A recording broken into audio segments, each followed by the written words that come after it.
Welcome to something special. Welcome to TEDx. This TEDx event is part of a global conversation that takes place every day in every corner of the world. In schools, in theaters, in workplaces, even in prisons, people gather to hear the best ideas bubbling up in their communities.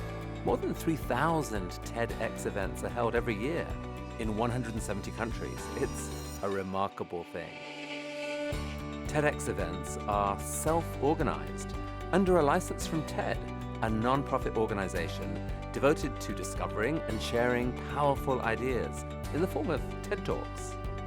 It's not TED itself, but your local TEDx team of volunteers that has done all the work to put on today's event, including booking all of the speakers. It's this team's ideas, dedication, and time that have made this possible. We really hope today's program sparks an exciting conversation. This is a day for curiosity and for skepticism, for inspiration and for action.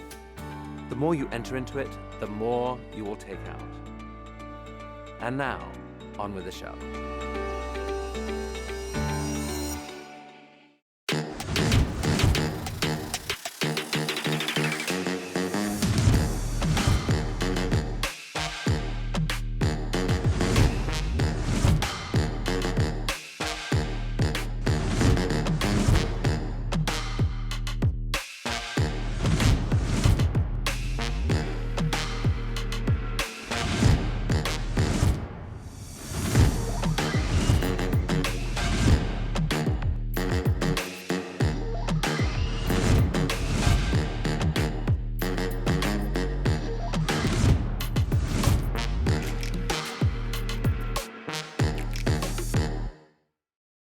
Are we ready? Are we ready? Yes. I think this side is a little low. Are you ready? Yeah. No, try this side. Okay, on the count of three. Are y'all ready? 1, 2, 3. Yes! On the count of three. We're going 3, 2, 1 though. Count of 1. 3, 2, 1. Yes. I get good vibes over here. It's good vibes everywhere. You're right. It's the energy in this place is fantastic. It's because we're at Prairie. Oh. Yes!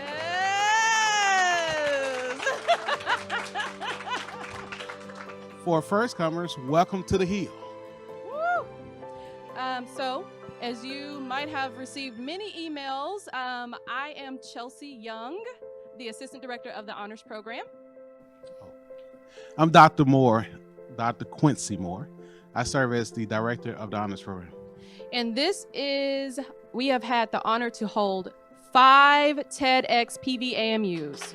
Yes. 5 in a row. 5 in a row. What most people don't know is you have to apply for a license, and you have to, provide more information about, your purpose, why this is important, what is it that, the audience or the general community can take away from this experience.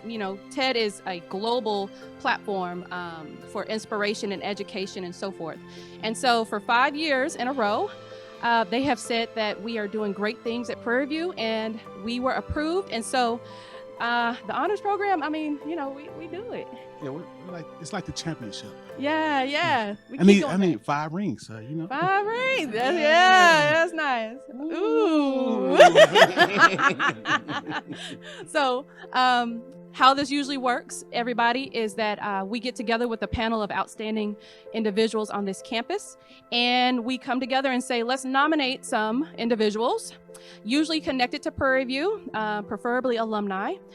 And we'll have categories, and we'll say, I think that this person should be nominated because X, Y, and Z. We usually have a large number of outstanding and notable alumni who are in this pool of applicants or considered candidates. And from there, the individuals with the highest votes are selected. We reach out and they say yes, and at least 6 this year to my right said yes. Yes. So these 6 scholars are going to bring to you their expertise in various areas. And they're going to make bold statements. They're going to make, as Dr. Wilson, the great Dr. Wilson, tickable. Yeah, tickable moments.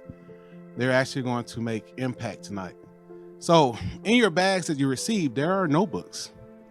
So if you say, I don't have anything to write down my notes, but you have notebooks, you have at least 2 notebooks in your bag. Except the front row, I'm sorry. Oh. But you get a chance to engage in these speakers. Normally we do this in the auditorium. And so in the auditorium, it's a huge distance between you and the speaker. But now we're pretty much taking you into their living rooms. And so you get a chance to engage in conversation, well, not speaking back to them, but as if they're the TV and you're watching it, but you're in a live moment. You're in a moment. If you get that aha moment, it's okay for you. Shake your head. It's okay to engage in what's happening. So we just want to make sure that these moments that are happening are ones that are going to be life-changing, motivational, and will last with you forever. So get your pens out, your pads. Class will be in session, and I hope that you leave inspired with new knowledge and with some type of inspiration for what's next in your chapter.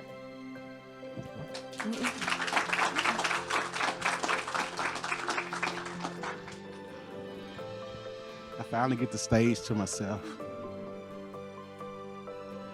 So, our first speaker that's coming to you, I asked the speaker, what does impact mean to him?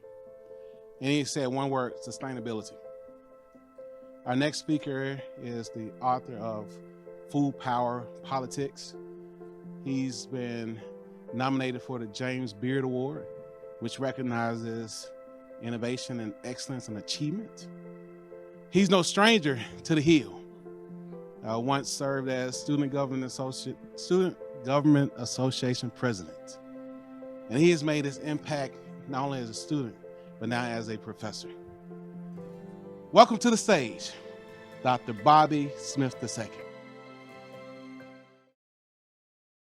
In looking back over my life, it feels like I've been on this lifelong personal and intellectual journey along the contours of the Black American landscape of agriculture and food. Born and raised in Texas, I am the proud product of generations of Black farmers, sharecroppers, and other Black folks who worked the land across the rural South in places like Pitt County, North Carolina, and Waco, Texas. During my childhood summers, I spent my childhood summers in Pitt County, North Carolina, with my great-grandfather on his porch, listening to incredible stories about my family's complicated historical relationship to agriculture. I say complicated because it required them to engage in back-breaking work. But as I got older and I started to think more about this relationship between my family and agriculture, I realized that the system that they were a part of, while it yielded them some type of food security, it also was designed to inflict more harm than good on Black people. As I got older, I found myself thinking more about this relationship, and I started spending less summers in Pitt County, and there was a set of educational experiences that brought me to think different about the relationship between Black people and agriculture.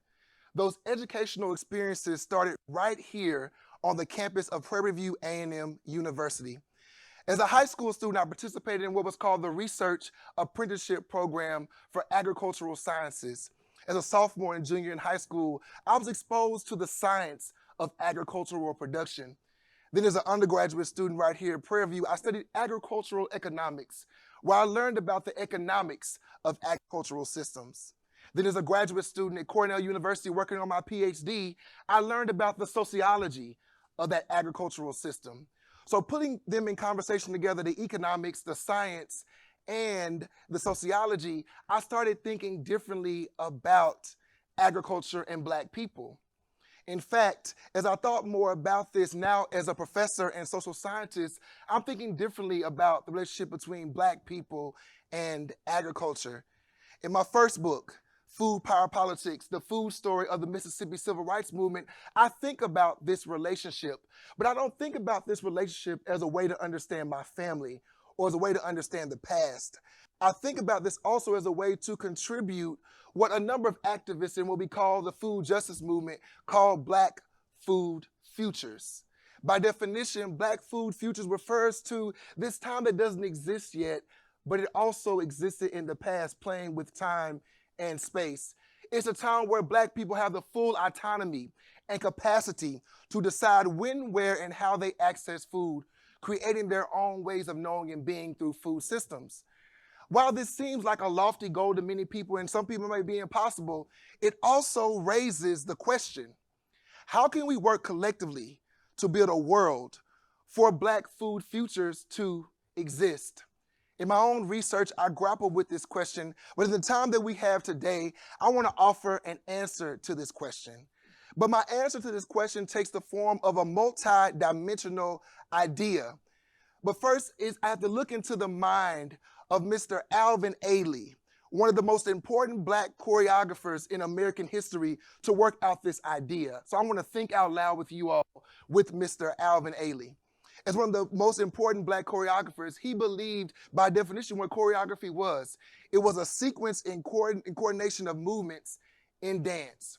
So by definition, I want to offer this idea of the choreography of Black food futures. The choreography of Black food futures represents this dynamic and systematic coordinated movement of Black people who are using agriculture and food as ways to create new ways of knowing for themselves. They're addressing the social, the economic, the political, and the environmental dynamics that shape their relationships to food, but it's their future, so they want to be able to design it themselves. Dance in Black life is a cultural artifact. Also, food in Black life is a cultural artifact. When many times when we think about scenes of Black joy, both past and present, we see food and dance operating together. But what can dance teach us about food? And what is this idea of the choreography of Black food futures? To do this, I want to think about Alvin Ailey and think about Alvin Ailey's life in his mind. Alvin Ailey was born less than 2 hours northwest of this campus in Rogers, Texas. Alvin Ailey grew up in the Brazos River Valley region of the state of Texas. He grew up in the middle of cotton fields for the first decade of his life. He watched Black folks work the land, but he also watched Black folks celebrate their lives, even in the context of back-breaking work in cotton fields. By the age of 10, Alvin Ailey and his mother moved to Los Angeles, where he met a girl by the name of Carmen. And Carmen introduced Alvin Ailey to the world of dance. And in his autobiography, he writes that the rest was history. In fact, Alvin Ailey believed that dance could be a way for Black folks to express their lives beyond oppression and beyond those times in which they found themselves struggling. Therefore, Alvin Ailey knew this, and when he moved to New York City to create the Alvin Ailey American Dance Theater in the 1950s, he did this so in the context of the American Civil Rights Movement. At the time in New York, Black folks weren't allowed to dance at some of the bigger places in New York City. So he created this theater not only as a way for Black people to be seen, but also for a way for them to create their own ways of knowing and being and dancing. This is important to know because Alvin Ailey believed that the mission of the choreographer, the very mission of the choreographer was to create movement and then search for truth in that very movement. And he also said, as choreographers, they start with this empty space. And then they take 2 or 3 folks and bring them together in this space. And then the choreographer tells them to carve out that very space. Alvin Ailey says he loves to do this kind of thing because he's making something out of nothing. He also argued that dance was an act of progress, an act of joy, an act of music, an act of excitement. So Alvin Ailey is saying that choreographers are doing something. And for me, in translating Alvin Ailey, there's something about empty space, people, actionable thinking, and creative analytics that I think that Alvin Ailey teaches us. The choreographer begins with an empty space, and then they bring people into that very space. And they allow people to think through action, but they also engage in creative analytics. Empty space, people, actionable thinking, and creative analytics.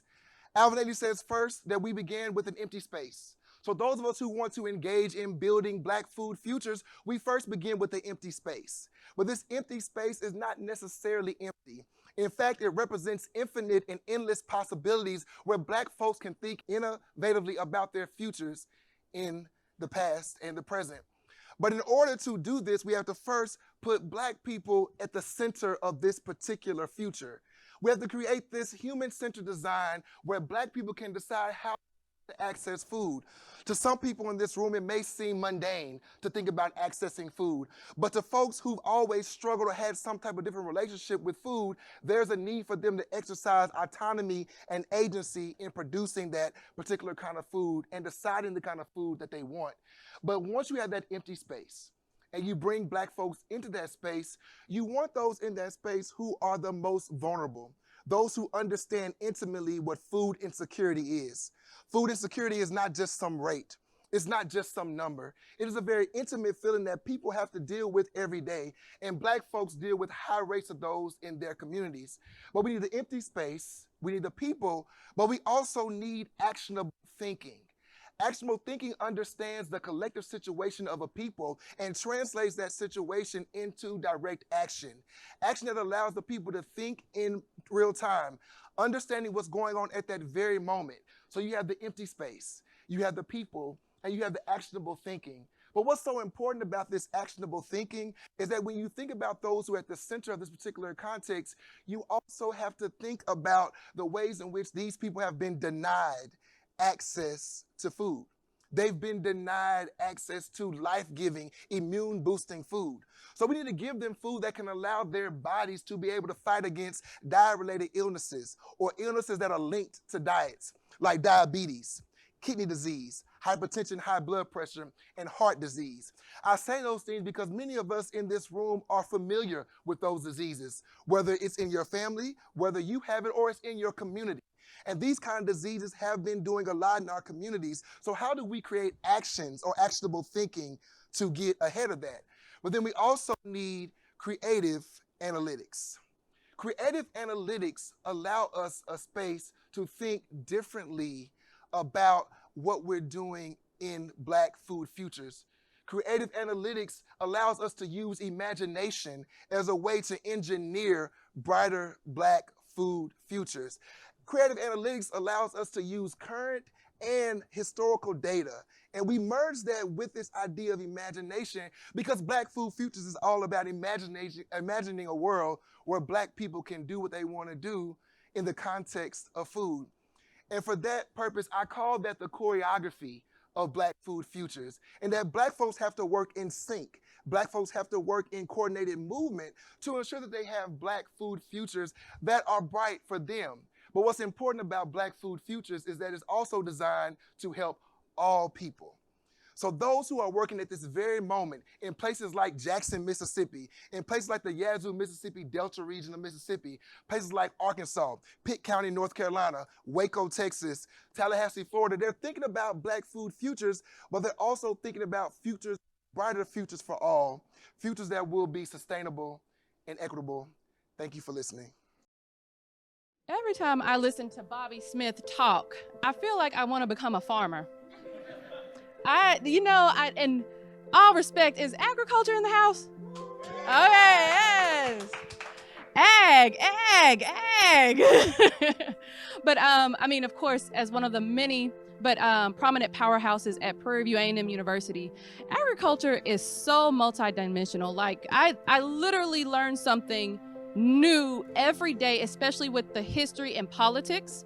It goes beyond the surface of what I could assume and more into what has been withheld in certain spaces and how we can collectively work to make things more accessible, healthier, and informative to communities for the future. So this is right on brand with our theme this year. And so it is raining outside, as you can hear, but aren't we happy we're inside? Yes. And that storm you hear is not the marching storm. It's just a rain cloud. I just want to say that's for everybody who's not a Panther. We'll let you stay inside. Okay. So we're going to keep on moving on. And I'm going to introduce our next dynamic speaker for TED TedxPVAMU. Shelly Dick II is an amazing and an extraordinary individual. When I did see his name in the pool of applicants, I was like, who is Shelly? And you know, what is it about this gentleman that makes him unique? And although, as you will find out, he is a vibrant personality, he is purposeful in so many ways. He is definitely a Prairie View Panther that Prairie View produces productive people, and he is impactful as well. You will find that he works with young people. He works with the young people to develop their leadership, to help them hone in on what their skills are to help other people and how they can find the confidence in their right now to grow into the future to help certain communities, including veterans. So, without further ado, I will introduce Mr. Shelly Dick II. Imagine a world where future generations look back and thank us, not for what we consumed, but for what we preserved. A world where sustainability isn't just a buzzword, but a way of life. My name is Shelly Dick, and as an educator, coach, and leader, I spent years shaping young minds and building strong communities. But today, I'm here to talk about something even bigger: the responsibility we all share to sustain not just our environment, but our way of life for those who come after us. Sustainability isn't just about recycling or reducing waste. It's about the choices we make every day, the lesson we teach, the habits we build, and the legacy we leave behind. So let's explore what it really means to create a sustainable future together. Kingwood High School, we started a inspirational, impactful program called Big Heroes, Tiny Homes. When we bring that project out, we look for nothing more than students building dreams, using machines that they never thought they'd use, having the opportunity to be successful within their mindset, and have the sustainability to make the improvement of life. We put our hands in on everything to make sure that we want the best for our students. We have to make sure that in order for our students to grow, let's make sure they understand their cause. Let's picture this. It's Monday morning. Classroom, the door is open, students come to the class, no book bags or anything like that, but they come in with a drafting table or a drafting piece of paper, some pliers, a drill, and a mission. Now I know it's like chaotic, like how you gonna learn like that? But they want it. They love that. They love the unknown, the unnorm. They love that. So when you ask what the unknown is, you look at things of character. You figure out, how can I lead these students to be successful? Because guess what? I'm not leading them. They're leading themselves. And when you have students who believe in themselves and want to make a difference within themselves, that's what matters. When you give students the opportunity, they always want to know, why are we here? Why does this matter? They don't know. My best reason is this: give them a reason to matter. Give them a reason to make them realize that I'm here for a purpose. Because a lot of times, time and time, we get in a situation where we constantly have to turn to page 15 to turn in the worksheet. I'm not that student. The time when you have to always turn around and say, okay, the test is on Friday. I'm not that educator. I'm the educator to make sure that we have a time limit. We gotta get this building done. We have to have these products produced sustainability worth. So as I go further, I want to talk about some students. I have 3 students that I want to talk about, powerful students. Students of character, leadership, and stability. First student, Carter. Carter was one of our high school students from a neighboring high school. Understanding, in 3 years, he built 3 tiny homes. I'm sorry, in 4 years, 3 tiny homes. I'm not talking just like the frame of them. I'm not talking just, oh, you know, that sounds good, that looks good, a model home. No, we're talking sustainability home. Carter came in. I saw him, he's always helping us out. As he see me coming, as he see me working, I'm working, making sure I'm a positive teacher. Because we always want to make sure as an educator, we look good in front of the students to make sure that they model us. We are models. So when we do something right or wrong, guess what? They see it. So I'm modeling. I'm doing my thing. We have our foundation laid out. We're putting the frame up. Carter approached me and says, "Hey, Mr. Dick, how you doing?" I said, "Hey, Carter, how you doing? Good to see you." He then said, "Can I talk to you for a minute?" I said, "Hold on just a moment. Let me finish this real quick."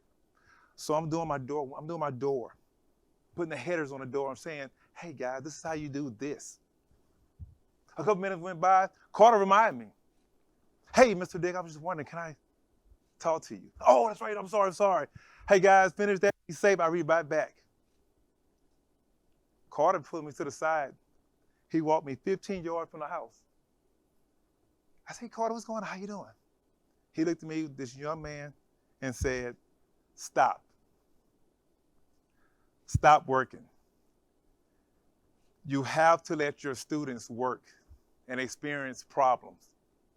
You cannot develop what you want in you by letting them not experience what's inside of them." When they did that, when he said it to me, I was appalled. "Who are you telling that? What?" I'm like, okay, 18-year-old, okay. Going to Texas, going to a neighboring school, okay. So when he said that, I had to step back a little bit. As a teacher, the hardest lesson was to step back when the lesson is given. What Carter told me to do was astounding for other teachers. Educator is hard for somebody to tell us what to do. But he used so much class about it. And when he told me to step back, I did. I stepped back. As I stepped back after Carter said what he said, I will never forget the feeling as an educator, how I felt when he said it to me. But all he was saying was, let your students step up. Once your students step up, now you see the light changes. Problems happen. Experiences gather at one time. Manufacturing is a whole other level now. Drawings are different. Framework is unbelievable now. Because now when you put in their worth, their matter, and you have their matter in the program, it's a whole different level. Because you see, after I met with Carter in that situation, the same thing happened with another student by the name of Ethan. Now, Ethan's a different breed of man. Kid, high school senior this year, lead architect, something simple, which is great. How Ethan did was this. He has no emotions, none whatsoever. As he do the things that he does, he put himself in a position where I'm trying to feel my student. I'm trying to understand how Ethan managed the way he managed. He's a guy with so much class and so much desire, but you don't see it, you don't hear it. You see it, but you don't hear it. He doesn't say anything. So one day I asked, trying to get to know my students, because as an educator, we want to make sure we have their best lesson, and we want to make sure our students are engaged in what we're talking about. I can never get that with Ethan. Ethan will never say anything to me. He will never say, "Oh, I like that assignment. I like that project. Thank you, Mr. Dick." He'll never say it. So one day I said, "Hey, Ethan, have you been to Disney World? Ethan responded back to me and says, yes, sir. So now he's testing me now because I want that excitement because I'm a hyper kind of guy. When I move around in class, I'm moving, all right? So I said, well, I hit him with another question. Well, did you have fun in Disney World? Ethan's response was, had a blast. It was really fun. Cool. At that moment, I realized he's bigger than my thoughts. He's bigger. His thoughts are so big to where he'll come in the next week with plans that's unbelievably, I can't even explain it, of a house. He works on everything in my class, and I say mine, I have to put it in the situation, but whatever I gave him from 8th grade to senior year of high school, the sustainability stuck with him. And when the sustainability stick with him, he has passion in what he does. So whereas we see in the fact that he has no emotion, but he's full of action all day, every day. So when you ask yourself, what happens to the action part? How did he come up with the action that he get the things done? What makes him shine but be silent? It's the desire. It's the mission. It's the words that he speaks to himself saying, hey, if you give me the work, I'm going to do it. I want to design this. He is my thinker. And that leadership is hard to come by because you have to make sure you understand your mission, your worth, and he understands that. So, with that being said, another student, last one, Pierce. If you know anything about construction, everything happens in construction sites all the time. It can be anything. Weather. We can't work today. Yeah. Not my students. Pierce makes sure it's not that kind of problem, not that kind of area with us. He makes sure, hey, it's raining outside, we can get the plywood together. Hey, let's get all those nails up. Put everything right. So Pierce is the student that makes sure that everything is controlled. I call him chaos manager in charge. Neighboring vendors, shipment come in late. We still working. But the mindset of the student body, the mindset that understands that we have things to do, we have a thing called a deadline. That's part of my curriculum. They do whatever it takes to make that deadline. And time, students forget there's a deadline in life that we have to accomplish.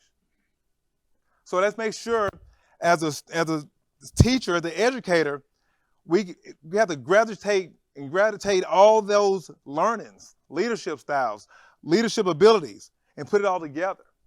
So with Pierce, making sure that the chaos is in control.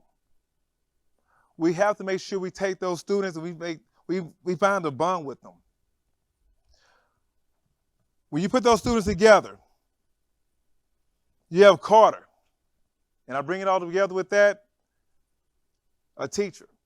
A student teacher telling a teacher how to instruct. And he did it so smooth. You have Ethan, the silent creator. Every home that we have, he's going to engineer it. He's going to make it successful. Pierce, any kind of trouble we have, he's going to make sure we're taken care of. So then you ask yourself, let's talk about the sustainability of it. Whenever you deal with sustainability, when it comes to classroom setting, students' involvement, those leaderships kick in all at once. Not only does the leadership kick in, they do it on their own. They're personally making things happen. When we walk around, we have problems all the time. His shiplap is not right. I have a saying in my class. Measure twice, cut what? Once. You think we follow that rule in life? No. Because sometimes we rush. Sometimes we put ourselves in a situation, I have it. Sometimes you put yourself in a situation where you have to make sure those small innuendos of common courtesy or common sense of measure twice, cut once is taking place throughout the day. Not just that second. Now you can't miss a second. So I'm here to say this. When you have those students with that grace, they show leadership within. It adds up to each other. Students watch each other. Students want to be accountable. Students want to be leaders now. Once you become a leader, it's contagious. I want that. I want that leadership. And on top of that, with the leadership and control, it's the confidence now. You have to have confidence to do the things that you do on each and every day on a daily basis. Once you have that confidence, everything is in order. When you're in a situation where you have to develop, you have to have responsibilities, you have to bring it on home, you have to make sure that home is sustainable, you make sure that everything is beautiful, everything is nice, because it's not for you. It's for a situation of someone need a home. And when you have a student with a passion, when you have students rather with passion to make sure they're thinking for others, not for themselves, that's when the magic come in. And when the magic come in, it comes in strong. The magic is unbelievable. But once again, as educators and as a teacher, make sure we give our opportunity to step back for our students can be successful and step up. Thank you. Our next speaker is passionate about teaching, passionate about learning, passionate about helping each of you carry your dream from being in a dreamland to reality. Our next speaker, superpower, is education. Coming all the way from Dallas, Texas. Welcome to the stage, Ms. Whitney Hawkins. You are enough to be great. Your destiny is already written in the stars. Everyone in this room has a gift that makes you special. Your desires and your dreams, they belong to you for a reason. You are uniquely and wonderfully made. Tonight, during our conversation, I want to inspire you. I want to leave you with 3 key ideas that you can use to bring your dreams into reality and for you to stay sustainable. As I was preparing for this evening, I ran across this quote. The purpose to share your dreams with the world is a gift that you have. And once you have this gift and you know how you want to show up in the world, you're going to be able to support others and live through their dreams. Finding purpose. Purpose is an easy word to say, but often a hard thing to find. As I was growing up, I always didn't know my purpose. I'm pretty sure my parents will tell you I made them a little nervous from time to time because I didn't quite know what I wanted to do. But I knew a few things. I knew that I loved people. I enjoyed people. I enjoyed just talking to them and getting to know them. I enjoyed people so much that I often got in trouble in class for talking too much. But my teacher just didn't understand I was getting to know the people. That's what I was doing. And so I was getting to know people and building these connections and relationships. I ran across this movie, Sister Act 2, as you see this still up here. My father loved to rent movies every Friday evening. And so this was one of the movies he rented for us. And in this movie, I really just loved how Whoopi, who played the teacher, was able to connect with students. And she was able to give them a purpose. She was able to help them understand what their passion was all about. And in this movie, there's a scene that really stuck out to me. And I have this up here for you to see. I'm going to paraphrase the scene. The scene is Whoopi's talking to Lauryn Hill, saying, you know, hey, when I was your age, my mother gave me a book called Letters to a Young Poet. And in this book, this guy is writing to the author saying, I want to be a writer. I want to be a writer. Man, publish my stuff. I want to be a writer. And the author writes back and says, don't ask me about being a writer. Because if the first thing you think about every morning is writing, you're supposed to be a writer. So then Whoopi turns and looks at Lauryn and says the same thing to her. Don't ask me about being a singer. Because if the first thing you think about every morning is singing, you're supposed to be a singer. So that moment in the movie stood out to me. And it made me ask myself, what do I think about? What do I want to be?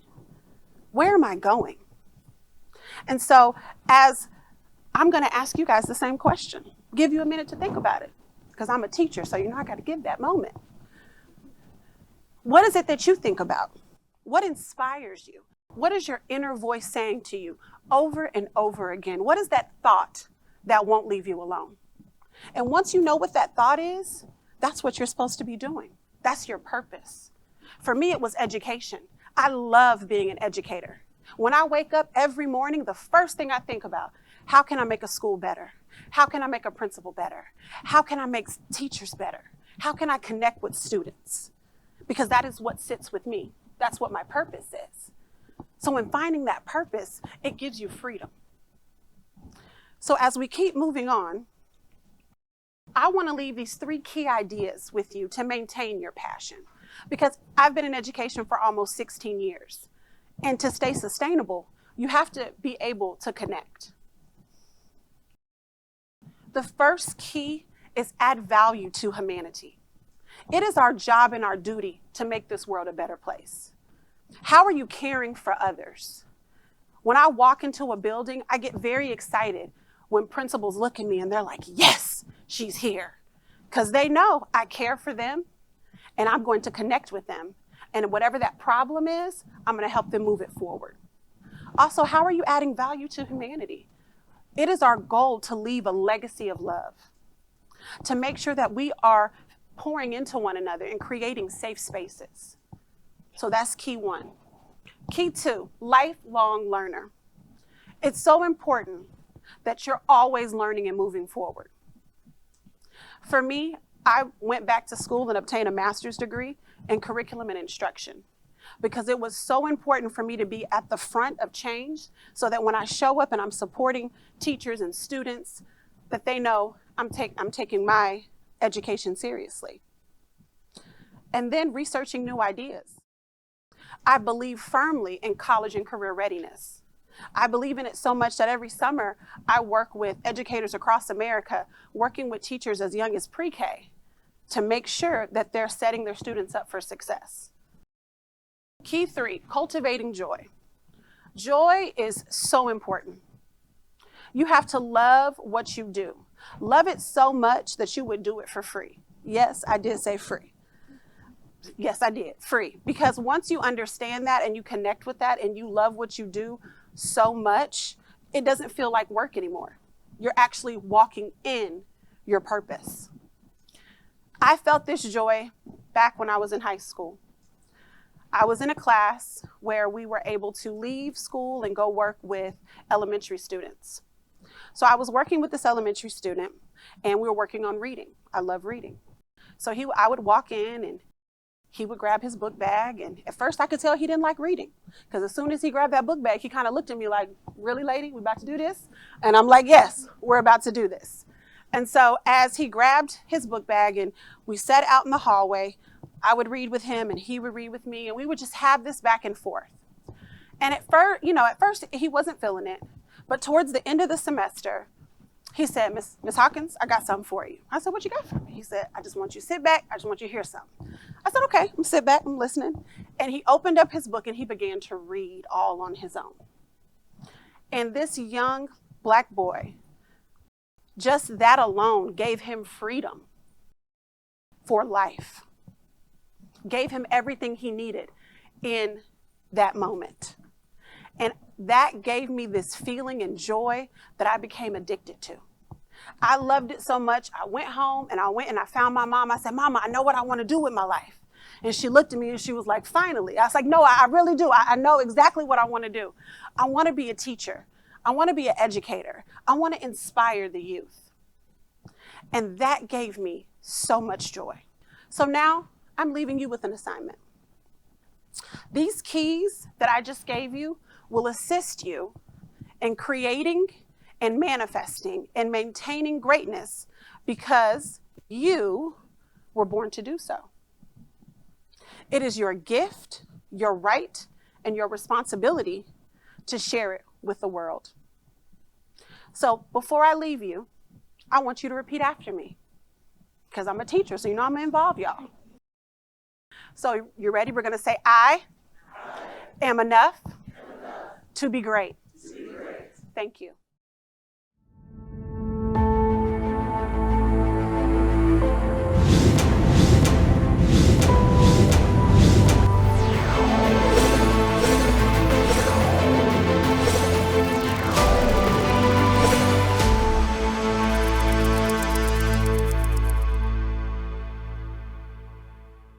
So this is time we talk about our sponsors for this event.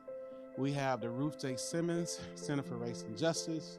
We have the College of Agriculture, Food, and Natural Resources. All right. Yeah. We have this radio station, 91.3 FM, KPVU FM, or PVU radio. That's right. And of course, honors, And we also, the logo, the Dreaming Forward, Building Sustainability, was made by our very own Tracy Moore, Professor Tracy Moore, in digital media design. So, and of course, last but not least, Who's that? Who's left? our most dedicated ally in our TedxPVAMU experience. Who's that? The Office of, Center Center for Instructional Innovation and Technology Technology Services. Because we know them, we usually just say CIITS, but we want to give you their government name to let you know about the hard work. Everything you see right now is because of them. We do have your swag, courtesy of C&E, and our speaker, that special bag you had, Luxury Goods Company. That's right. Yeah, they took care of you. The bags. Everybody didn't get a bag. You had to be a speaker for the bag. Yep, that's right. Okay, yes. I'm ready. You ready? Are you ready? I switch sides, so are you ready? Yes. I got the juice. Are you ready? Yes.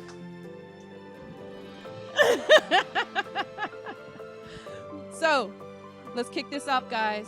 And we're going to start with someone who is unimaginably cool in certain circumstances, but I think that he is just so dynamic.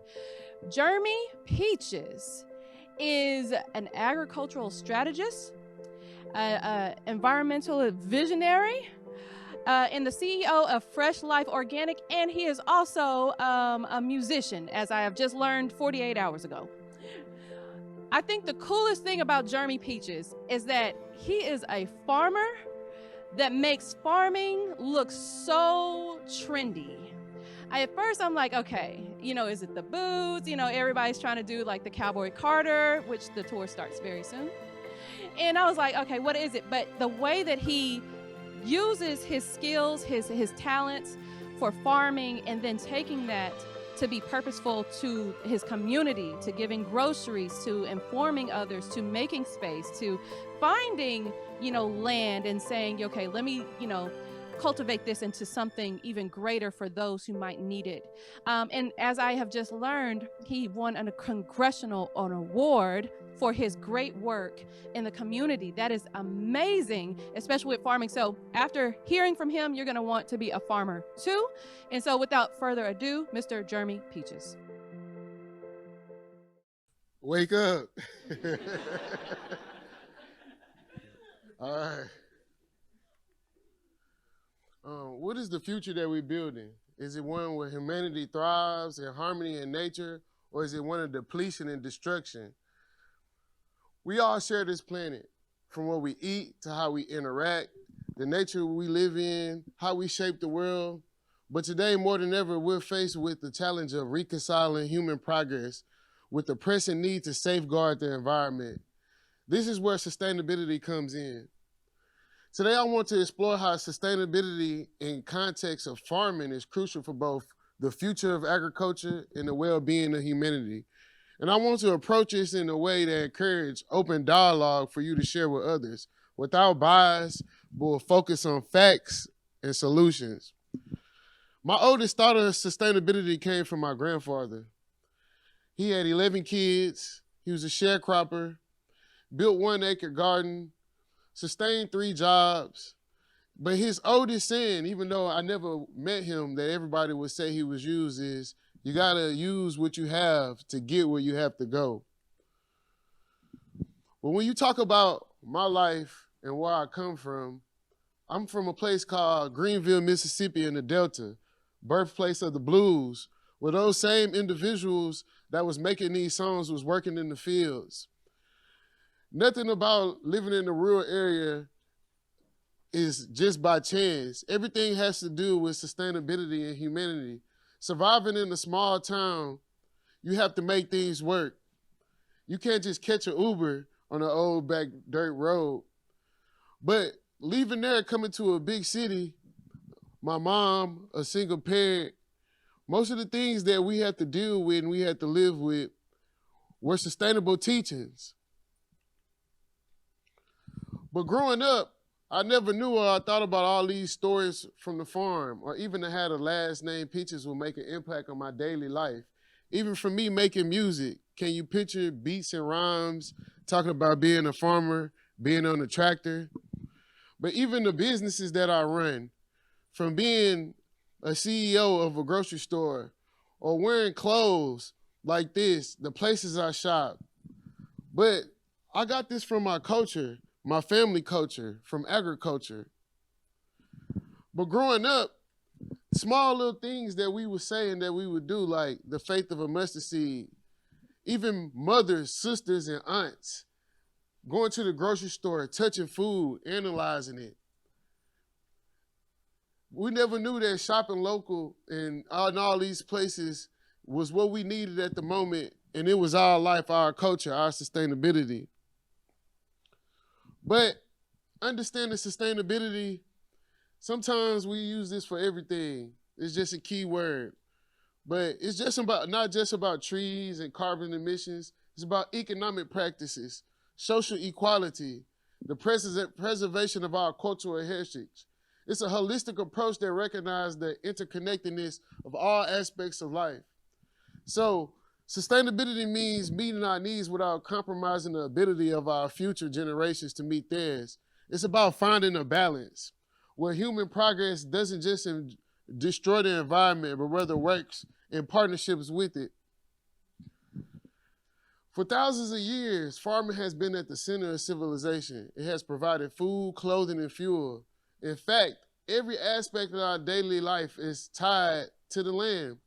Just look at the clothes that we wear, the feeling.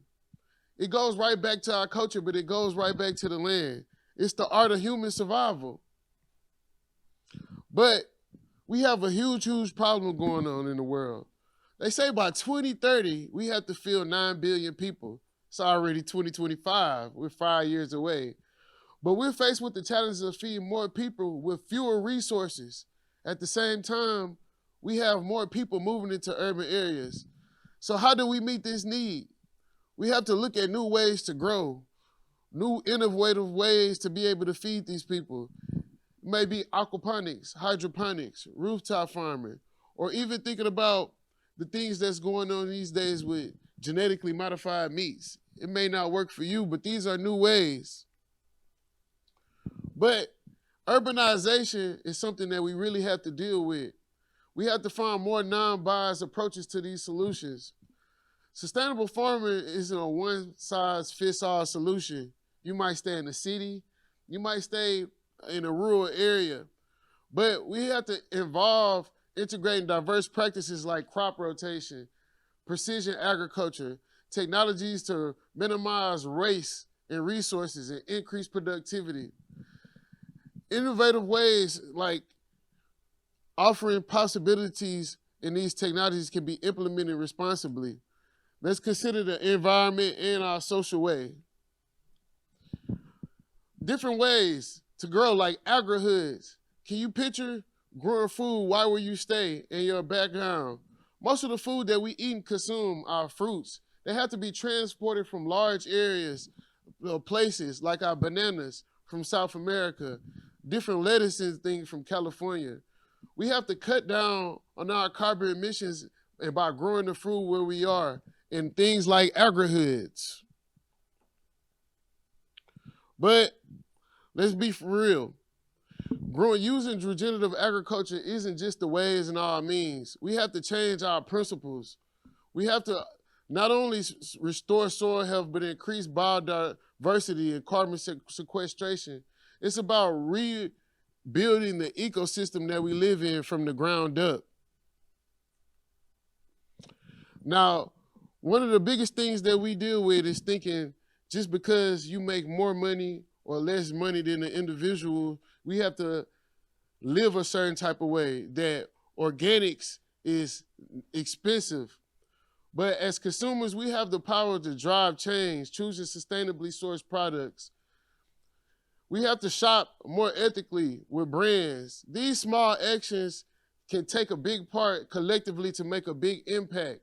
In more marginalized, poor communities, we could be able to use resources like old tires, old wood that one might have from businesses in the fluid communities. And these businesses in the fluid communities, they can hire these individuals to be able to make process. See, sustainability is about building these ecosystems, being efficient, building off each other.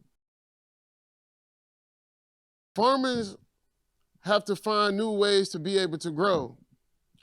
You can use old PVC pipe and plumbing to be able to grow lettuces or leafy greens. Or you could be able to use aquaponics tanks to be able to find different ways to make protein. But the bottom line is we have to turn to more regenerative agriculture practices to be able to make a bigger way to feed more people. Small things make a big difference, like composting, not just to make fertilizer to be able to feed plants, but also we can reduce our waste daily. It's not something that we just do from time to time. It's our daily actions that really matter. Even from our clothes, instead of buying more and more clothes all the time, what about shopping at vintage shop and reusing them, finding your own style, your own way? We can limit waste that's in the oceans or other countries that have big, massive waste pits of old clothes that we might use from our country. So sustainability sometimes doesn't have anything to do with food. It can do about the clothes that you wear. Now, I know what you're saying. Would you really listen to a guy with swagers on the tractor with a hat and some overalls on and rapping songs like "This is the life of a farmer" and the art of agriculture? But one thing that I've learned in working in government, local, city, and state, and also being a business individual is you have to make it work for you, right? Your truth and your culture, your agriculture may be different, but it plays a big part in the next generation. So I'm gonna leave you all with something, because the bottom line here is you may not be a farmer, you may be a scientist, you may be anybody that has nothing to do with food in general, but you have to live on this earth. So this call for action for sustainability is not just for the few, it's for all of us. It's about demonizing the one industry or practice. That's not what it's about. It's about finding solutions that work across the board. Whether you're a small farm holder in Africa, or a farmer in Iowa doing commodity crops, or someone who buys food from a grocery store, we all have a role to play, but the bottom line, it's about our health. Another thing is policy. We have the laws of the land. Laws can be from anything from creating agricultural hubs and agricultural districts, or Also, it could be things like going to our local legislators to be able to find policies and bills that work for us. But government, corporations, and communities need to collaborate on policies that support sustainable farming practices like fair trade, climate smart agriculture.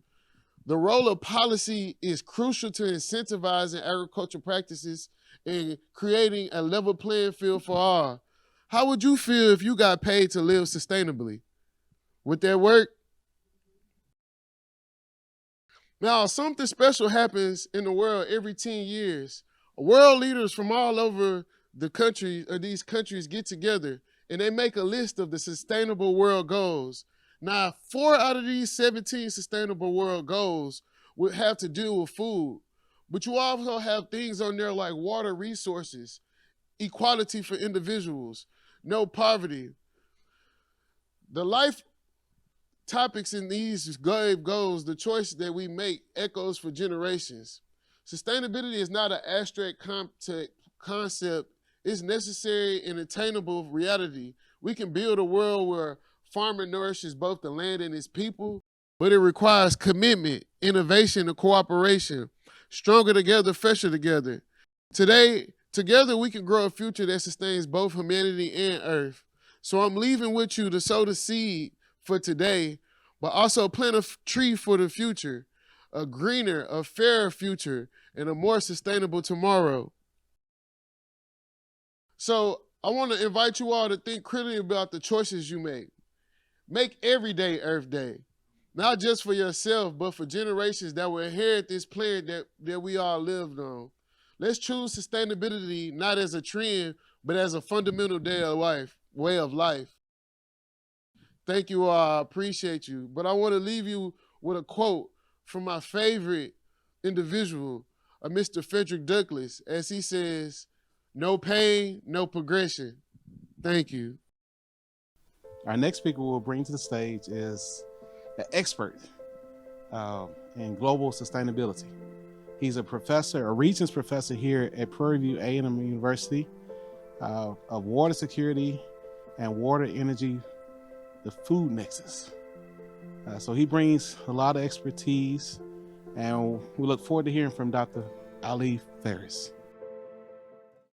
It's my pleasure to talk to you today, and I'm going to talk about innovating for tomorrow with young mind. So what if the next breakthrough in sustainability didn't come from a high laboratory in a high-tech area, but from a curious young mind quietly building something remarkable in a dusty corner in a small workspace? This is just not a possibility. It is my story that I'm going to share with you today. I would like to begin by taking you in a journey that starts in a place filled with sunshine, filled with sea breeze, in a city called Susa in Tunis, Tunisia, in North Africa. Susa is a beautiful city. It's on the coastal of the Mediterranean. It's also historic, where ancient ruins from Carthage, civilization still remaining there. It is the place where I come from. I was lucky to be born in that city, next to it, 20 miles away from that city. Okay? Enjoying beauty of the sea and unspoken invitation to dream bigger. So my high school was the boys' high school in Susa, right in the downtown of the city. My classmates were children of prominent business people, politicians, CEOs, but many arrived in luxury cars in the morning, in Mercedes and BMWs. I didn't have those resources, but I had something else, a deep personal urgency to learn, to contribute, and to carve my own path. I come from a humble area. So it's 20 miles away from this. My father ran a small welding shop. It was modest, just a technician who was working with him, a few tools, and the determination to support his family. I spent hours watching the technician cutting, welding, making gates and making windows. He didn't know that I was observing and I was learning every step of the way what he was doing. One day, the technician quit working, and my father decided that he has to shut down this small shop. So that small income meant a lot to me. Also because I cared what my father has to support the family. So I begged him and I said, don't close the shop. What I can do is during the weekends and holidays, I will work. I know how to do it. If someone needs a door or somebody needs a gate or a windows, just accept the order. I will take care of it during the weekend. And I will make. So my father hesitated, but he took me for my word. And soon enough, for the remainder of my high school time, I was studying during the weekdays. And in the weekends, I go home, I go to that shop, and sparks flying all around me, heat blasting. But with every gate I build, something sparked inside me too. I wasn't just building gates. I wasn't just building doors. I was solving problems, creating values, and learning the essence of innovation. That experience taught me what innovation really means. Using creativity, persistence, and purpose to make little better for others, to make life better for other people and for myself and my family. The fire taught me focus. The metal taught me patience. Every product was a promise that I could solve problem, create value, and more importantly, innovate. That mindset had stayed with me all along. At the University of Florida, where I went to school and I worked for 5 years, I trained high school students.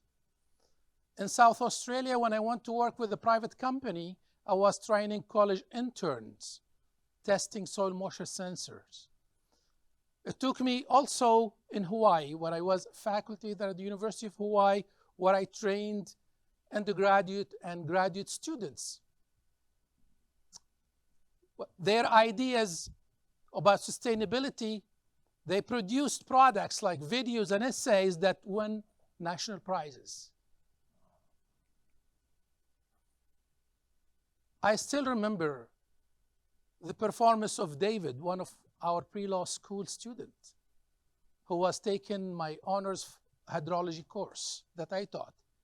He was a pre-law school who confidently presented at the University of Hawaii honors program. Though not perfect, he was making lots of mistakes. But his clarity and passion turned critics into admiration. People admired his presentation and the work he did as part of that course. He became one because someone believed in him, because we supported him, because we gave him what he needs to be successful. That's the power of education.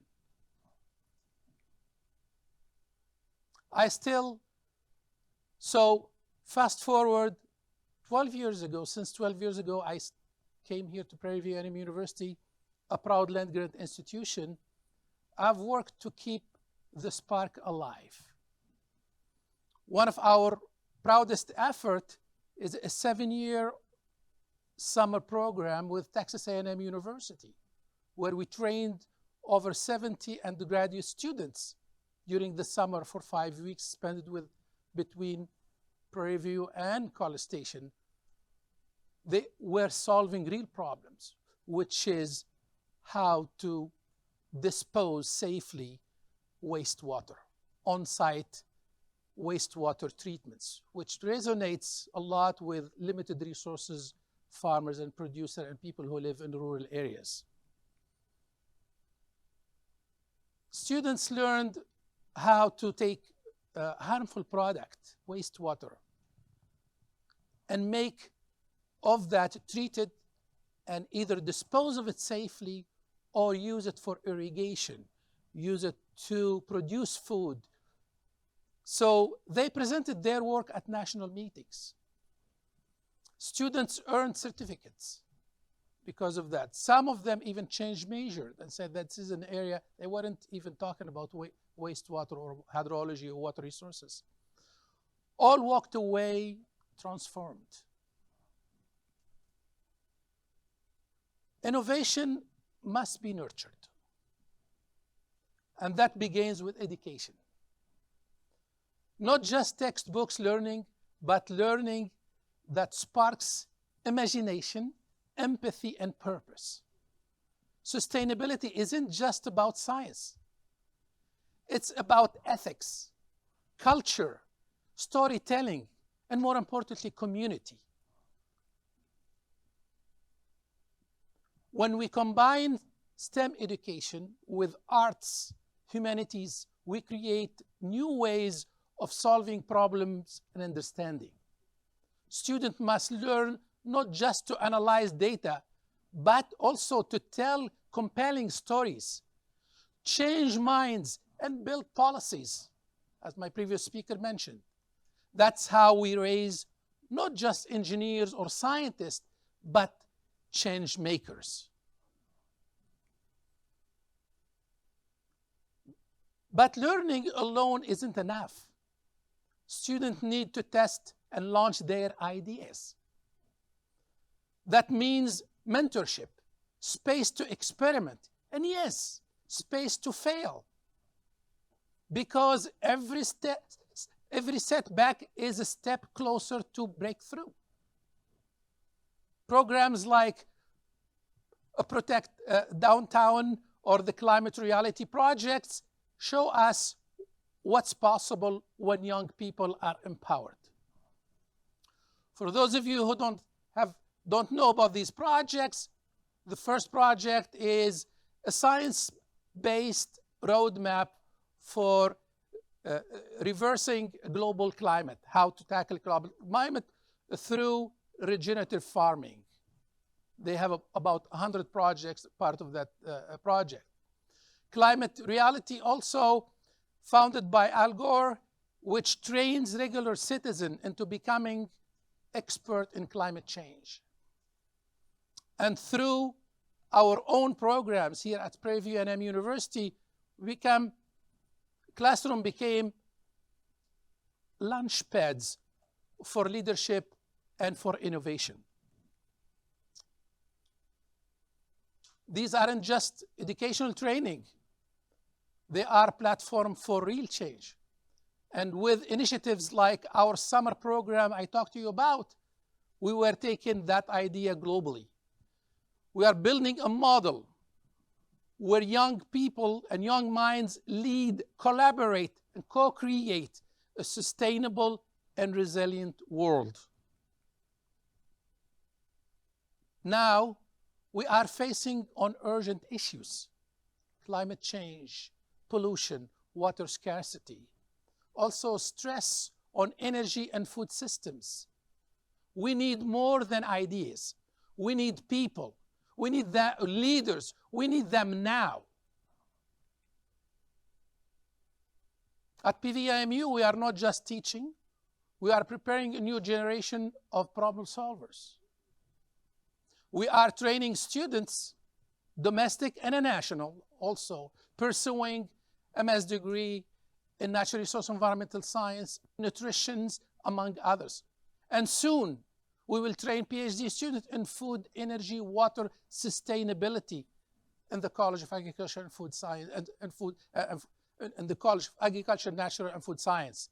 Not because it is trendy, we chose this program, because it is necessary, because it is urgent. It is unavoidable that we need to tackle these issues in a nexus approach, because the futures can wait. We are also learning into we are using rising technologies to empower tomorrow's leader today. Our current projects train students in different high-tech areas. AI for prediction and precision making, drones for production and assessment, satellite data for monitoring and climate impact, also high-performance computing for modeling and simulating realities. We are not just teaching technology, we are preparing our students to lead with it. Our students aren't just preparing for the future, they are shaping it. They are using tools, asking questions, and driving change from preview to the world. And it all starts with a spark, a question, a sketch, a weekend in a welding shop. No matter where you are, in a Texas laboratory or in a small village in Tunisia, your voice matters. Your idea matters. The world is waiting for what you create. So believe in your impact. Believe in your dreams. And remember, the future doesn't just need new technologies. It needs you. Thank you. So once again, I'm up here to let you know that I too want to be a scientist, as well as a farmer, as well as a teacher, as well as a food advocate. One piece of Dr. Ferris's presentation hit home for me, and it says, innovation needs to be nurtured. I'm not sure if I'm going to date myself, but I am an alumni of the Odyssey of the Mind program. Okay, then. And basically, an Odyssey of the Mind for children, I think it was like in second grade or not, you had to have, it was creative problem solving. They gave you a prompt. You could only use about so many items, and you had to become Mission Impossible to figure it out. And that was the most exciting thing, where it's like, I don't know how we're going to do this, but I'm going to take this bubble gum and this straw, and we're going to break out of this room. It was like, it was before, the escape room happened, but it was in the classroom. And from that moment on, I was like, I got to learn, because just in case I need to escape, I need to know what's going on. And it excited me into science. I wanted to be an astronaut forever. Meanwhile, my big sister, who was a superstar and the coolest person I knew, she would come to my science stuff and she'd cheer me on as, you know, her nerdy little sister. But here I am today with the honors program. So there you go. So we're coming into our closer of the night. And this woman, I have been trying to get her here for 5 years.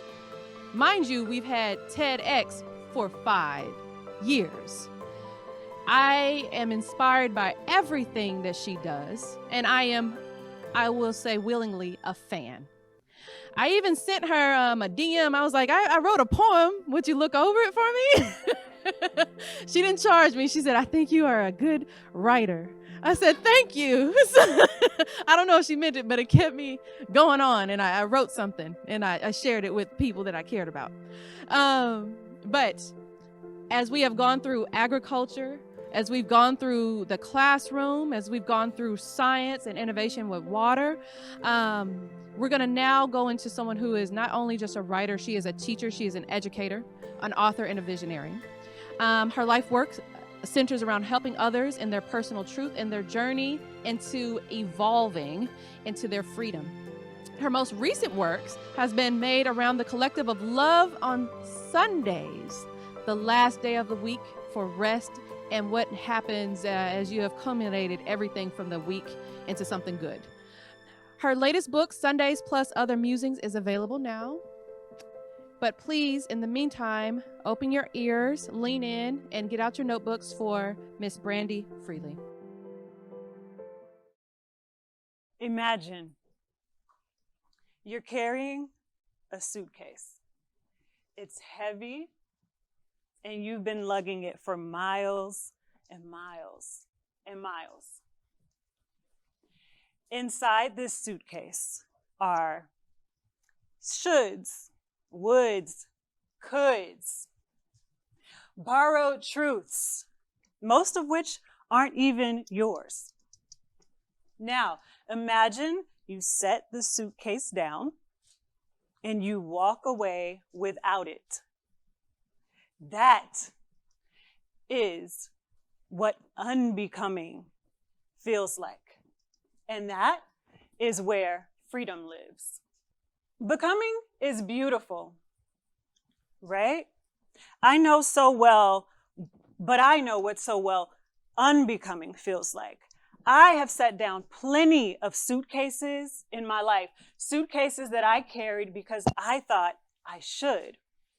I have bravely broken with convention countless times. I've experienced marriage and divorce, marriage and divorce, and marriage again, refusing to remain stuck anywhere that I didn't want to be, that other people thought I should be. I have left behind family ties and the comfort of community for the sake of building my own. While most everyone else has been focused all their lives on becoming, I have been leaning into my unbecoming. And that has been a beautiful evolution that is all my own. Becoming, we've all heard of it, right? This process of becoming, your journey to becoming who you really are. Well, becoming is beautiful, but it's not the only way to evolve. It's not. Sometimes the most radical act of self-love is unbecoming.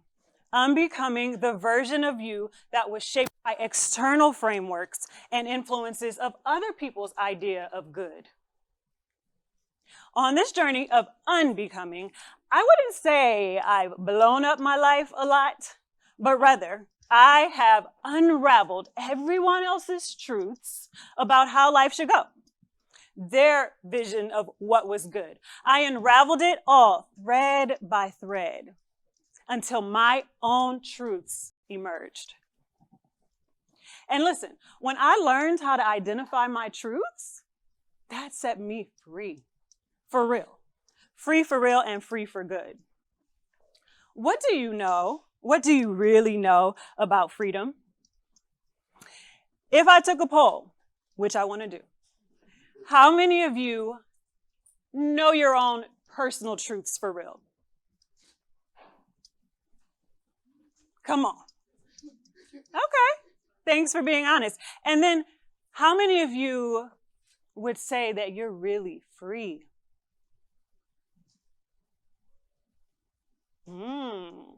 Interesting. I want to tell you what I know about living in freedom and the truth about what it takes to get there. All right, so I'd say most people believe that freedom is found in their becoming. Would you agree? Like who you're becoming, right? They think the more I become, the more I add and do, the more I accomplish, the more accolades or the titles, then maybe I'll be closer to living freely. I have all these things. For me, it was in the unbecoming, not the becoming, that I found the truest freedom and the ability to create the life I really, really wanted. See, I've discovered this thing, this really, really big secret, and I will share it with you, but you have to promise to keep it very close to your heart. You promise? All right. The secret is that when it comes to living freely and authentically, subtraction will actually give you a greater sum total than addition. I'll say that again. Okay? When it comes to living freely and authentically, you end up with more when you subtract. In other words, freedom isn't this heavy thing. It's light. It doesn't bear a heavy load. It subtracts all the extras and the add-ons until we are left with only the essence of who we really are, who we're meant to be. True freedom is stripped down. So how often have you heard of or been the one to say, I just want to be free? You remember that song? I just want to be free. Have y'all heard that? Yes. Okay. This is something most of us desire, as we should, because freedom is the thing, right? And then let me ask you this. When you think about freedom, when you think about your own freedom, what does it look like? What immediately comes to mind for you? Does freedom look like having something that you don't have right now? Does it look like being somebody that you aren't right now? Maybe having some new title, doing some big thing. Do you think maybe that will make you free? Does your idea of freedom require that you add something else to your life? I think it's important that we ask ourselves, where does my freedom lie? Imagine this. What if your freedom is somewhere stuffed in a corner behind piles and piles of heavy things that you've collected over time and buried it under? Items and things that don't even belong to you. Ideals and beliefs that weren't even your own truths to keep. Versions of you that you've become thinking it was going to set you free. What if it's underneath all of that? It's quite possible that you will have to find your freedom underneath it all. You will have to maybe subtract some things and let go of others and begin to unbecome a lot of the things that you thought you should be. You really thought you should be those things and that it was going to bring you freedom. Here's something to note. Much of our personal truths are collected in our formative years. And there isn't really much we can do about that, right? Research says that for the first 7 years of our lives, our brains are being hardwired for the way we will view the world and exist in it, right?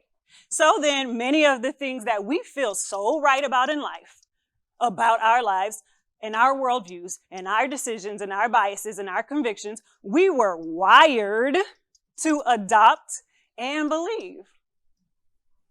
And I don't know about you, but wires and freedom don't quite go together. That is how I ended up building a life that I needed to break free from. The wires. The wiring.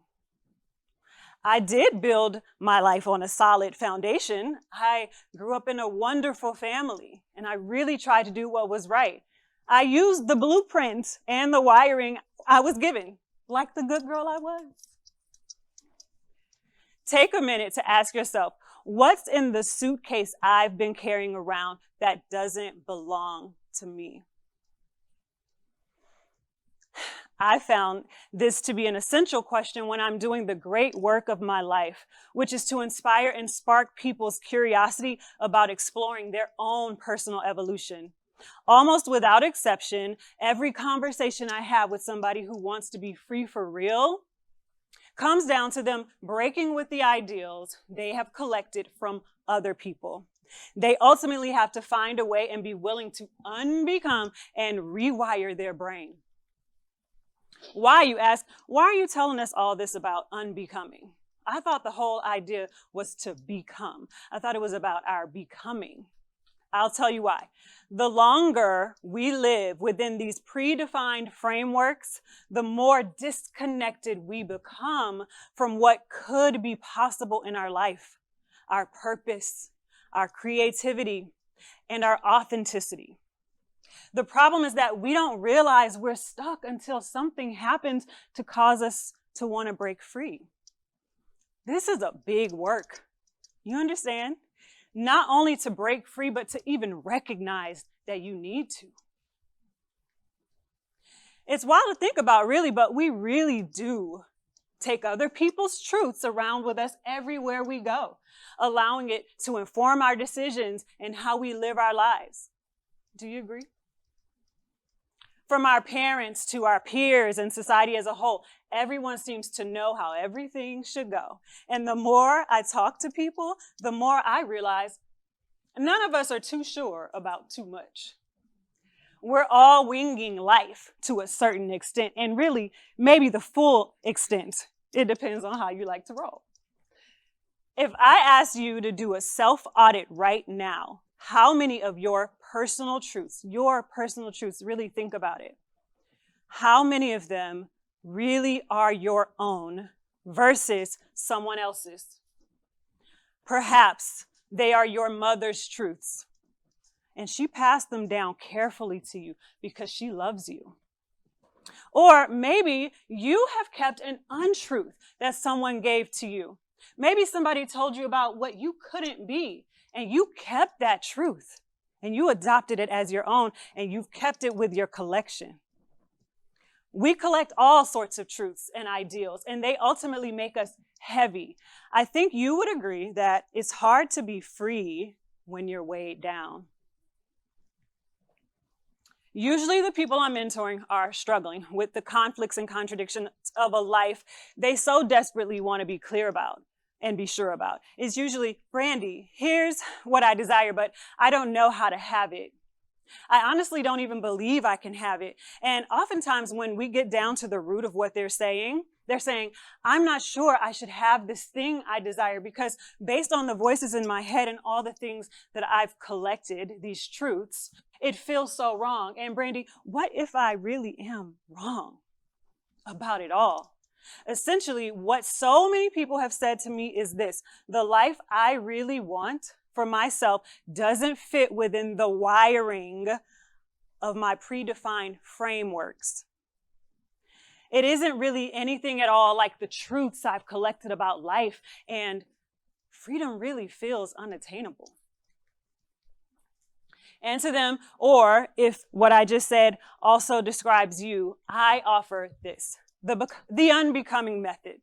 And it consists of 3 things: curiosity, confrontation, and creation. When it comes to getting free, you're going to have to start with getting down to the truth of who you are. So first, you're going to have to be curious enough. I love that y'all are writing this down. Curious enough to peel back some of your layers. Okay? You're going to have to be willing to subtract some things, but remember, that gives you more, right?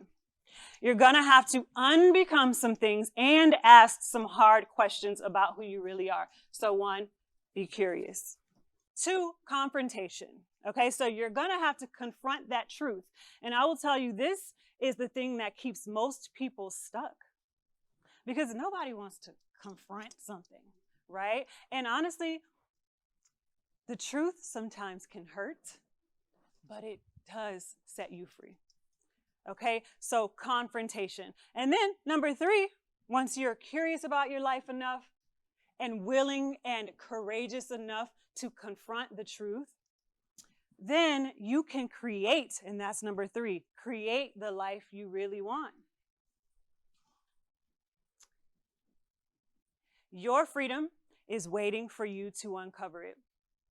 Waiting for you to comb through your collection of truths and sort out what belongs to you and what doesn't, and what you want to keep and what you don't want to keep. What if your freedom is buried underneath everything that you've so beautifully become?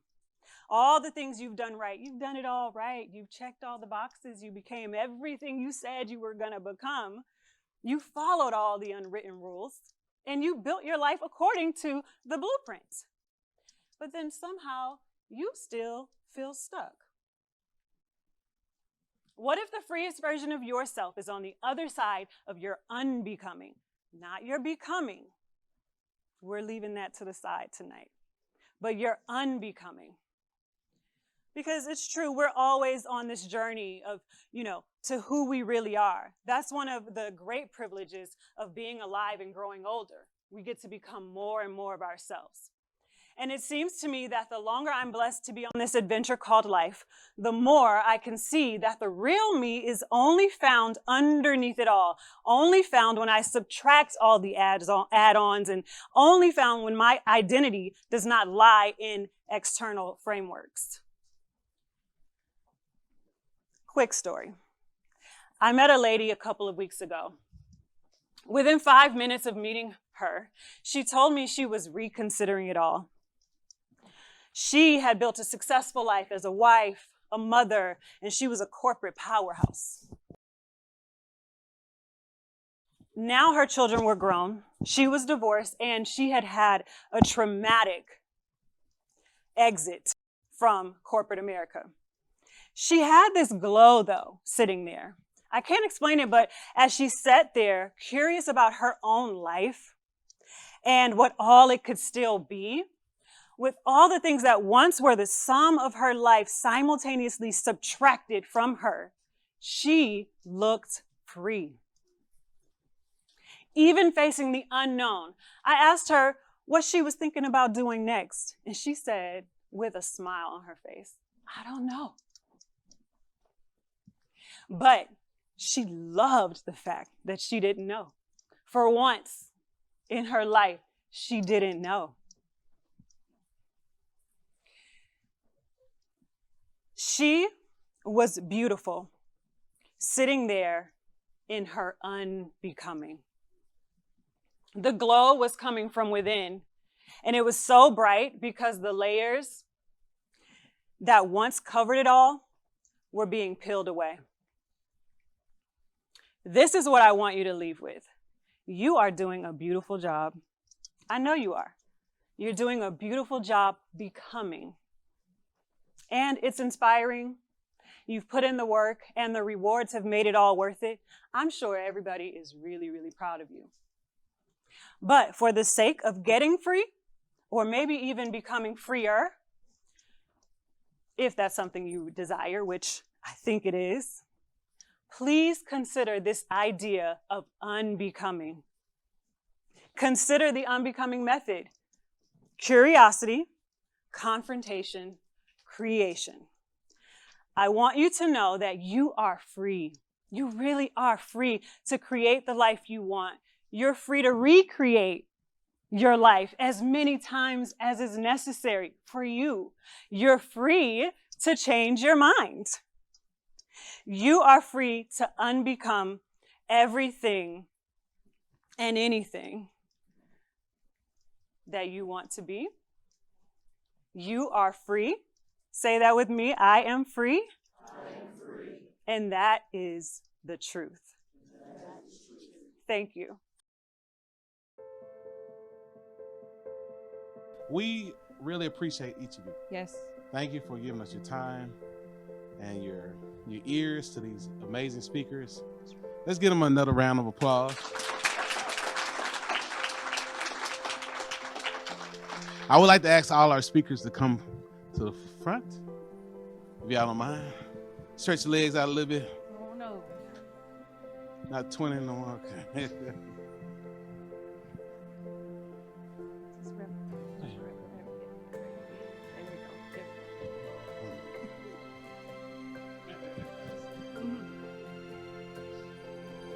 So on behalf of the Honors Program and the TedxPVAMU family, we'd like to welcome you to alumni status.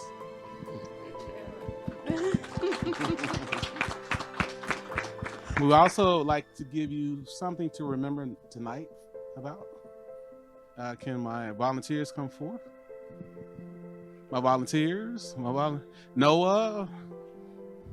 Let's Rose talk. bearers. Any day now.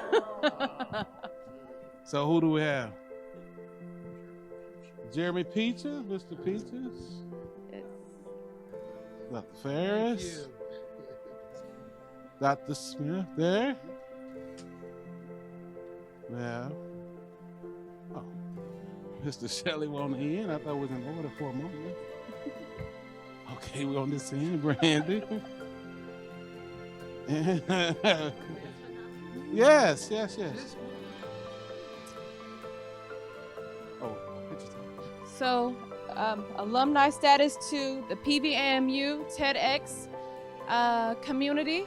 Thank you for taking the lead and doing the extraordinary thing of sharing your big ideas and ideas worth sharing. So, round of applause, everybody. Thank you. Thank you. All right. Yes, yes, yes. So this concludes TedxPVAMU.